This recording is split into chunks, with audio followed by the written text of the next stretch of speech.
This is Adrian Hart with your Southeast Colorado news on seconews.org. This is about the valley. Currently, the people of Southeast Colorado facing wildfires at many of our state wildlife areas. We've got Incident Command public information officers with us here on Colorado Avenue in La Junta. Now, they met me over at my place, but you guys have been traveling the valley. We better give you a proper introduction. So we've got Reid, PIO, with the Rocky Mountain Incident Management Team. So, Ann, I guess tell us about your trip to La Junta, when it started and how it's going. My trip to La Junta began yesterday morning. Okay. It was a wonderful drive out eastern Colorado, which is an area I've not been before. Okay. But coming here to the two big fires that you've had going through the valley. Yep. And arrived here, the incident management team, I hate to say took over the fire, but it's here to support the fire efforts. Exactly. At 1800 yesterday. Okay. So, so you've been in town for better than a day now. Mm-hmm. And what is an update that we can release to the public as far as the current situation with the fires?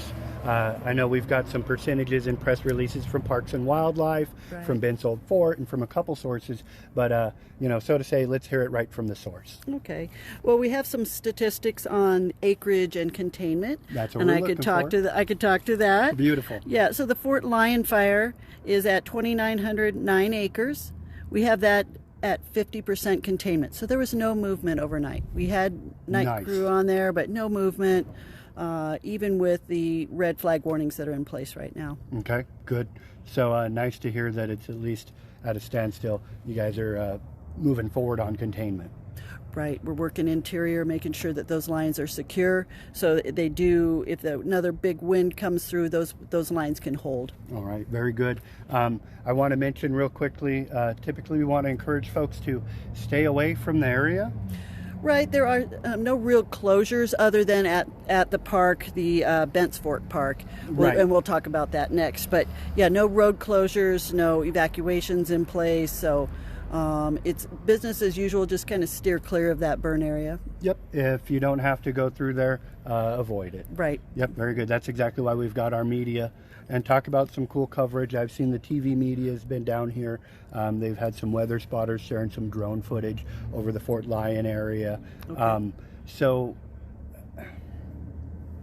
I guess what else do people need to know regarding the incident? Sure.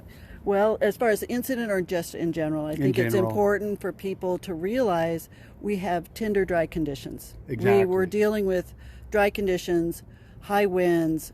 It's a setup for those big fires. Yep. So being aware of that, if you smoke cigarettes, extinguish it, don't throw it out the window. Yep. Making sure that you have spark arresters on any of the tools you're operating, whether UTV, exactly, chainsaw. You mentioned one earlier this morning. Yeah, if you have hauling a trailer, mm-hmm, make sure those chains are secured and up and not dragging along, causing those sparks. Yep. Catalytic converters, on cars and such, don't park in deep dry grass. Yep. With your car. So just basic.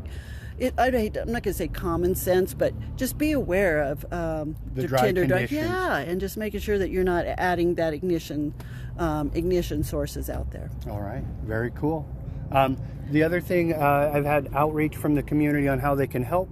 We know we've got an active fundraiser going on for a firefighter who lost his home there in the Fort Lyon fire.